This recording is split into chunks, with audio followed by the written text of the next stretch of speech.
என்ன நீ கர்ண மகாராசா பரம்பரை, உன் பரம்பரை சொத்தை வித்து விட்டு தார? எங்க பண்ணிட்டு காசா உங்க பண்ணிட்டு காசா? நீ எப்படி? என் அன்பு சொந்தங்களே, என் அருமை பெற்றோர்களே, நரி நாட்டை ஆள வேண்டும் என்று ஆசைப்படுகிறது. அப்போது முன்னாடி ஆடுகளா கூட்டி வச்சுக்கிட்டு, செம்மறி ஆடுகளா கூட்டி வச்சுக்கிட்டு பேசுது. நீங்க எனக்கு ஓட்டு போட்டீங்கன்னா, நான் மந்திரி ஆயிட்டேன்னா, நான் முதலமைச்சர் ஆயிட்டா, உங்களுக்கெல்லாம் ஒரு குளிர்காலத்துல போத்திக்கிறேன், போர்வதாரேன். ஆக ஆடுகள்லாம் நம்புது, இவன் வந்தா நமக்கு குளிர்ல போத்திக்கிற போர்வதர் வேணும். ஆட்சிக்கு வந்த உடனே நீ போர்வதர் நீயே தரலையேன்னு ஆடுகள்லாம் கேட்ட உடனே நரி என்ன செய்யுது? எல்லா ஆட்டையும் பிடிச்சி தோலை உரிக்குது. ஏன் எங்க தோலை உரிக்கிறேன்னு? அந்த தோல்ல தான் நான் போர்வை செய்யணும், அதனால தோலை உரிக்கிறேன்ட்டு. அப்ப ஆட்டுக்கு அறிவு வருது, இவன் நம்ம தோலை உரிச்சு தாண்டா நமக்கு போர்வை செய்யறான்னு. ஆட்டுக்கு வருது அறிவு, நமக்கு வரல அன்னை தமிழ் சமூகத்துக்கு. இவன் எதை கொடுத்தாலும் நம்ம கிட்ட நரி தோலை உரிக்குது, இவன் வரி வரின்னு நம்மளை உரிப்பான். எப்படி உரிப்பான்? 3 ஆண்டுகளில் ஐயா ஸ்டாலின் 3 முறை இந்த 5 ஆண்டுகளில் மின் கட்டணத்தை உயர்த்திருக்கிறார். சகிக்க முடியாத மின் கட்டணம், சகிக்க முடியாத சொத்து வரி. இது ஒரு கடை, இது வாடகைக்கு இருந்தா இந்த வீட்டு கடை உரிமையாளர் வாடகையை ஏற்றுவார். அப்ப கடையில் இருக்கிறவர் வாடகை எப்படி கட்டுவார்? அத்தியாவசிய பொருளை விலையை ஏற்றுவார். வீட்டு உரிமையாளர் வாடகைக்கு எனக்கு வீட்டை கொடுக்கிறார், வீட்டு வாடகையை ஏற்றுவார். ஏன்? அவர் கையிலிருந்து அந்த சொத்து வரிக்கு காசு கட்ட முடியாது. ஒரு சொத்து, நீ 1 ஏக்கர் நிலம் வாங்கினா சொத்து விலையை விட பத்திரப்பதிவு கட்டணம் கூடுதல், 10 மடங்கு விலை ஏற்றிட்டான். அப்ப அத்தியாவசிய பொருள், தவிர்க்க முடியாத பொருள், அது பால், முட்டை, எண்ணெய், அரிசி, பருப்பு, இதிலே விலையை உயர்த்தி இந்த இலவச பஸ், ஓசி பஸ், ஆணுக்கு இலவசம், பெண்ணுக்கு இலவசம், யார் வேணாலும் ஏறலாம், யார் வேணாலும் போகலாம். திருட்டு பறி ஏறி ஆத்தாக்கா தாலி அறுத்துக்கிட்டு அந்த பக்கம் இறங்கிடலாம். இப்படி ஒரு திட்டம், இப்படி ஒரு அறிவிப்பு, ஒரு கேவலங்கட்ட கேடுகட்ட ஆட்சி முறையை 60 ஆண்டுகள் ஆட்சியில் வந்திருக்கிறார். இந்த இலவசத்தில் எல்லாரும் பெற்றோர்களே, இந்த இலவசத்தில் இழக்கிற பணத்தை இந்த ஆட்சியாளர்கள் நமக்கு கொடுக்கிற 2000, 3000, 10,000, 5000, 2500, இதை இந்த இழக்கிற பணத்தை எங்கிருந்து எடுக்கிறார்கள்? இதான் கேள்வி. இந்த கேள்வி உங்களுக்கு எழுமானால் நீங்கள் விழிப்புணர்வு பெற்று விட்டீர்கள், மாற்றத்திற்கான சிந்தனை உங்களுக்கு வந்துவிட்டது. நீங்கள் இந்த ஆட்சியை தூக்கி வீசி விடுவீர்கள். எங்கிருந்து எடுப்பார்கள்? நம்மிலிருந்து.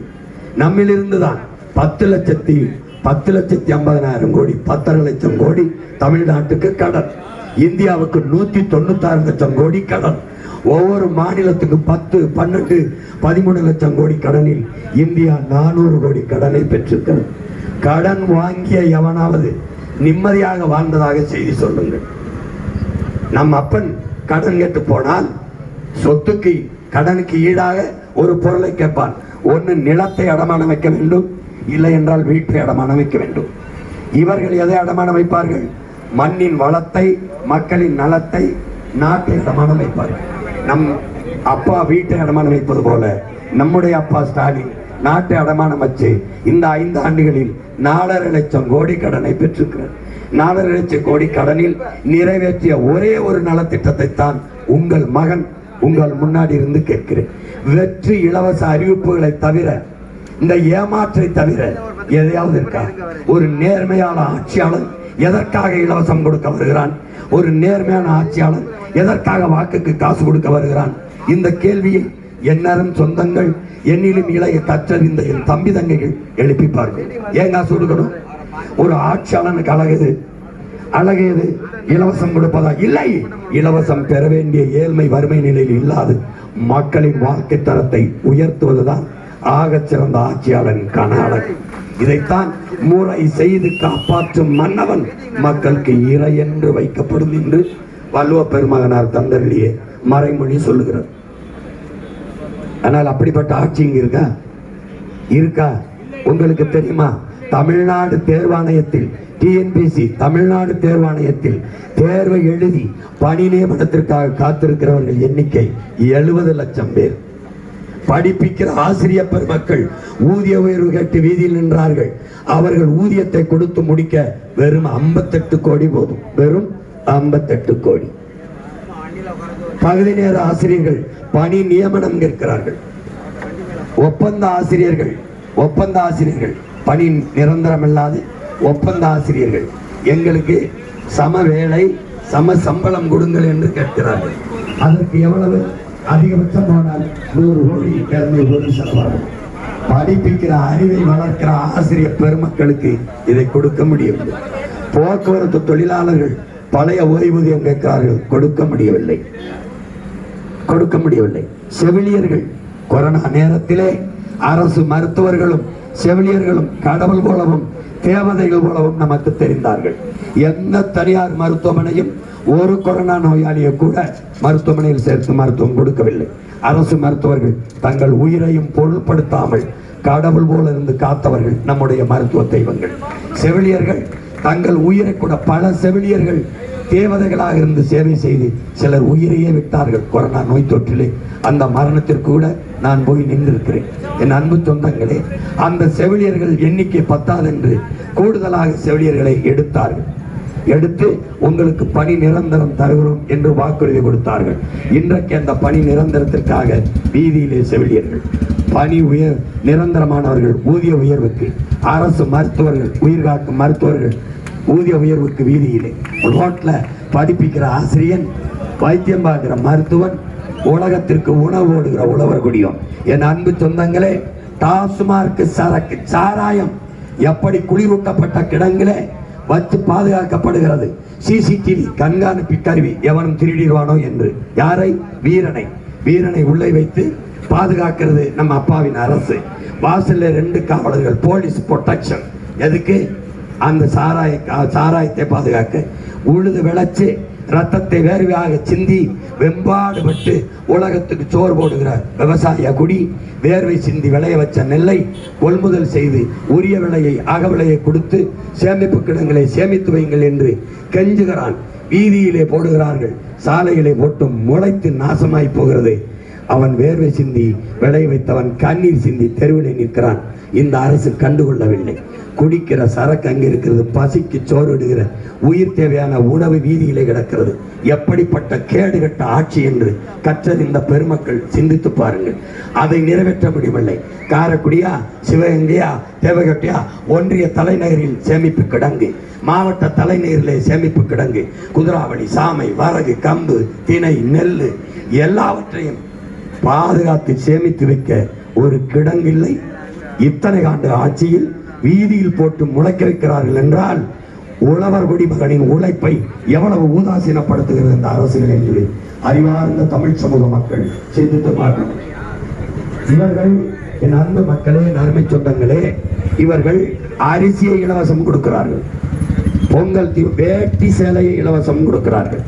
என்னுடைய நெசவாள சொந்தங்கள் செய்கிற ஒரு வேட்டியை செய்ய 60,000 முறை காலால் அந்த பெடலை மிதிக்கிறான்.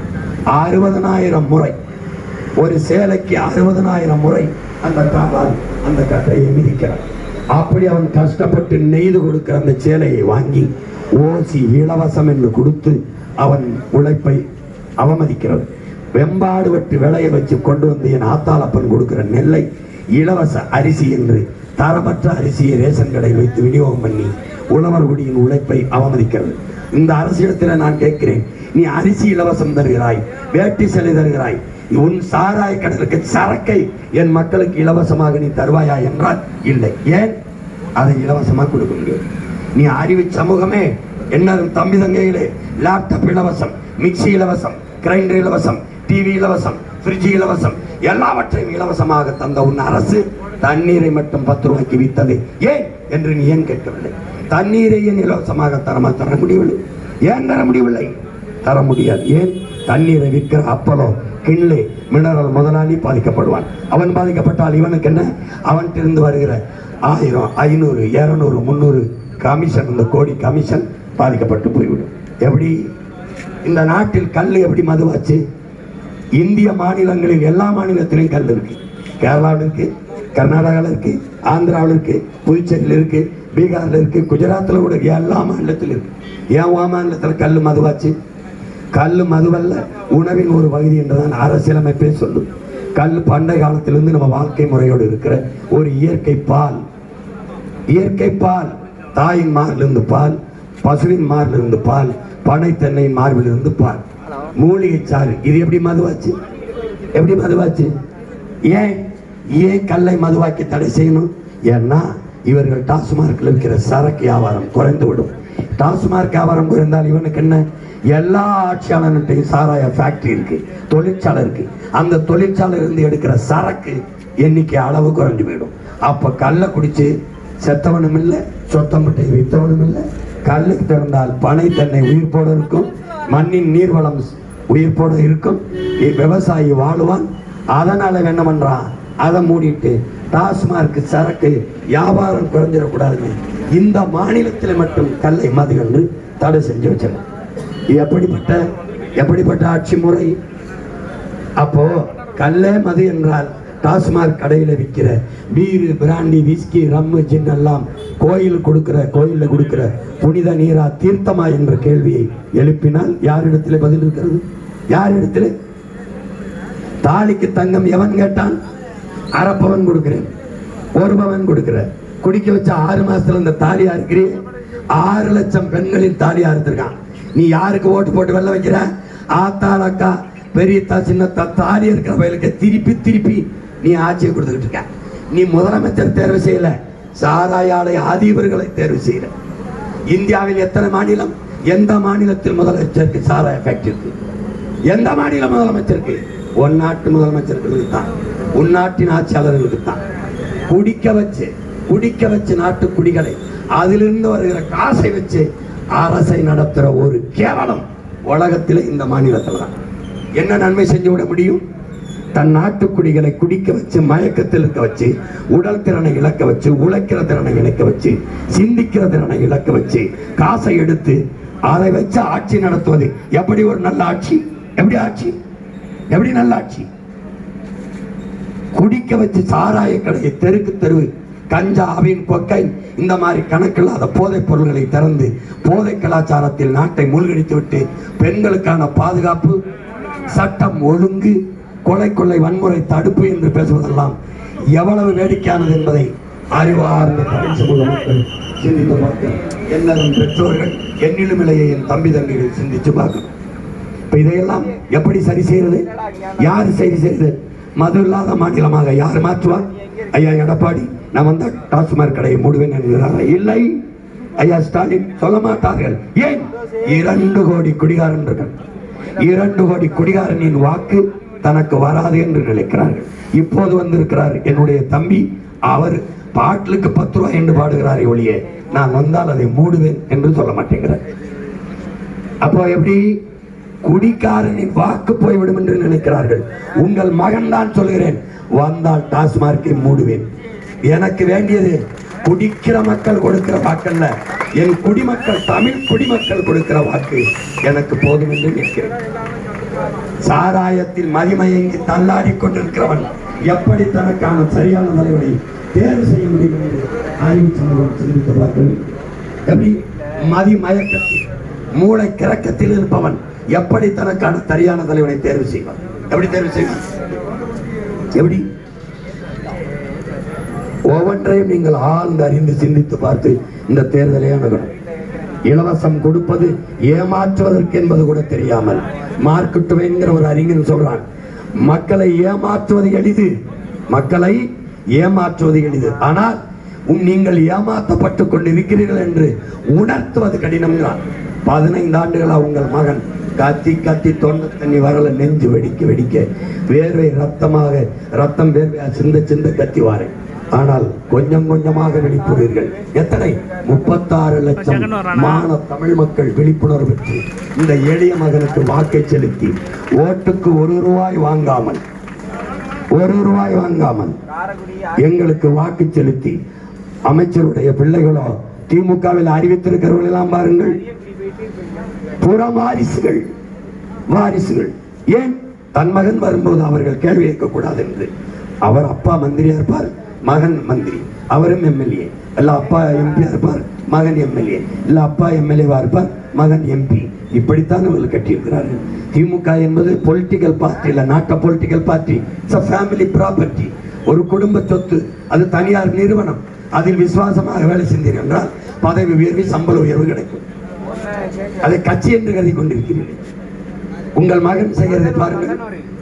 எளிய மகன் ஆணுக்கு பெண் சமம் அல்ல, ஆணும் பெண்ணும் சமம் என்ற கோட்பாட்டை நிறுவி வருகிறேன். ஆணும் பெண்ணும் சமம் என கொள்வதால் அறிவில் ஓங்கி வையம் தலைக்குமாம் என்கிறான் நம்முடைய பாட்டன் பாரதி. மண் விடுதலை பெண் விடுதலை இல்லையே, மண் விடுதலை இல்லை என்கிறார் எங்கள் உயிர் தலைவர். ஆணும் பெண்ணும் சமம் என்ற கோட்பாட்டை கொண்டு 117 பெண்களுக்கு இடம், 117 ஆண்களுக்கு இடம் என்று சம வாய்ப்பை கொடுக்கும். 135 பேர் 150 பேருக்கு மேலே இளைஞர்களுக்கு வாய்ப்பு. எல்லோரும் பட்டதாரிகள், கல்வியாளர்கள், பாமர மக்கள், உழைக்கும் மக்கள், அன்றாடங்காட்சிகளின் வாரிசுகள். எவரும் அமைச்சர் மகனோ பெரிய செல்வந்தர் மகனோ கிடையாது. கட்டுத்தொகை நாளைக்கு கட்டுவதற்கு கூட பிச்சை எடுத்து கடன் வாங்கி கட்டுகிற பிள்ளைகள் இந்த களத்திலே நிற்கிறோம் என்றால், எப்படியாவது என் மண்ணை, எப்படியாவது என் மக்களை, எப்படியாவது என் நிலத்தின் வளத்தை, மக்களின் நலத்தை காத்துவிட முடியாதா என்கிற துடிப்பும் தவிப்புலையும் நிற்கிறோம். ஒடுக்கப்பட்ட தமிழ் சமூகம், புறக்கணிக்கப்பட்ட தமிழ் சமூகம், விடுதலை பெற்ற 80 ஆண்டு கால இந்தியாவில் இந்த திராவிடர்களின் 60 ஆண்டு கால ஆட்சியில் ஒருத்தனுக்கு கூட, ஒரு வண்ணாருக்கோ, ஒரு குயவருக்கோ, ஒரு மருத்துவர், முடிதிருத்துற மருத்துவருக்கோ, ஒரு பண்டாரத்திற்கோ, ஒரு தச்சருக்கோ, எவனுக்குமே ஒருத்தனுக்கு கூட சீட்டு கொடுத்து தேர்தலை நிற்க வைத்ததில்லை. சமூக நீதி, சமுக்கால நீதிவன் வாய்களிய பேசுவான். ஒருத்தன் தாழ்த்தப்பட்ட பிற்படுத்தப்பட்ட மக்களுக்கு எந்த முன்னுரிமையும் இல்லை. பெண்களுக்கே சம உரிமை இல்லை. தாழ்த்தப்பட்ட மக்கள், தேவேந்திரர், ஆதி தமிழ் குடிகள் பறையரை பொது தொகுதியில் நிறுத்த ஒருத்தனுக்கும் துணிவில்லை. உங்கள் மகன் முதல் தேர்தலிலே 22 தொகுதியில், 21 16 தொகுதியில், இந்த தேர்தலிலே 9 தொகுதியில் ஷெட்யூல் டிரைப்ஸ் பழங்குடி மக்கள், தேவேந்திரர், ஆதி தமிழர்களை பொது தொகுதியில் நிறுத்த ஓட்டா போடு, போடலன்னா போ. சாதி பார்த்து நீ எனக்கு ஓட்டு போட்டா உன் ஓட்டு தீட்டு என்று சொன்ன மகன்.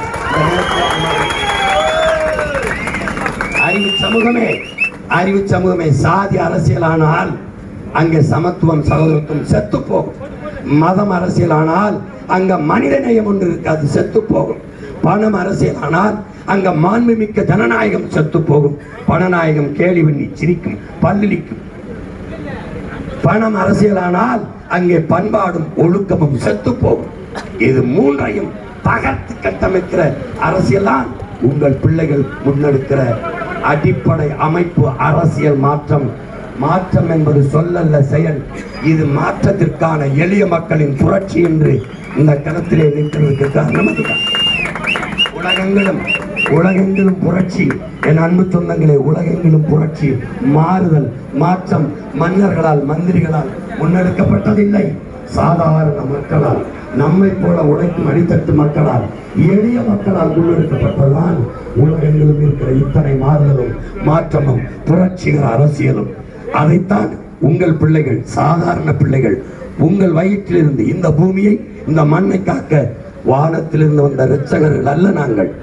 உங்கள் வயிற்றிலிருந்து வந்த பிள்ளைகள், உங்களோடு இருந்து நீங்கள் பட்ட துயரம், நீங்கள் பட்ட கஷ்டம், நீங்கள் சிந்த கண்ணீர், உங்கள் கவலையில் தோய்ந்து தோய்ந்து வளர்ந்த பிள்ளைகள் இதை துடைக்க, இதுக்கு ஒரு முடிவு கட்ட வழி இல்லையா என்று திமுக விட்டால் அதிமுக, அதிமுக விட்டால் திமுக என்று இந்த இடத்தில் வழியே இல்லை என்ற இடத்தில் உங்கள் வயிற்று பிள்ளைகள் நாங்களே ஒரு வழியாக மாறி வந்தோம். பாதையை தேடாதே, உருவாக்கு என்று கற்பித்த எங்கள் தலைவன் பிரபாகரன் போதித்த வழியிலே, என் அண்ணனின் மொழியை கீதை, அவன் வழியை பாதை என்ற நோக்கிலே வந்தோம். உழைக்கும் அடித்தட்டு மக்களின் உரிமைக்காக இழந்துவிட்ட உரிமைகளை மீட்க, இருக்கிற உரிமைகளை பாதுகாக்க, என் அன்பு சொந்தங்களே, உங்கள் பிள்ளைகள் எங்களுக்கு வாக்கு செலுத்தி வெற்றி பெற செய்ய வேண்டும். இதுவரை இந்த நிலத்தில் ஆட்சியை பார்த்து விட்டீர்கள். எவ்வளவு தூரம் வந்து நிறுத்தியிருக்கிறார்கள்? இலவச அறிவிப்புகளை கூட்டி இருக்கிறார்கள். 1000-ஐ 10,000 8,000-ஆக உயர்த்தியிருக்கு. இதுதான் வளர்ச்சி. நாட்டின் வளர்ச்சி. 10 லட்சம் கோடி கடன் வளர்ச்சி, 1 லட்சம் கோடி வட்டி ஏறி இருக்கிறது, அது வளர்ச்சி. இந்த ஆண்டு இவர்கள் சொல்லி இருக்கிற இந்த இலவசங்களை நிறைவேற்ற இன்னும் 5-6 லட்சம் கோடி கடன் வாங்குவார்கள். அதற்கு 1 லட்சம் கோடி வட்டி. நாட்டின் பட்ஜெட்டே 3 லட்சம் கோடி தான், ஆனால் வட்டி 1 லட்சம் கோடி.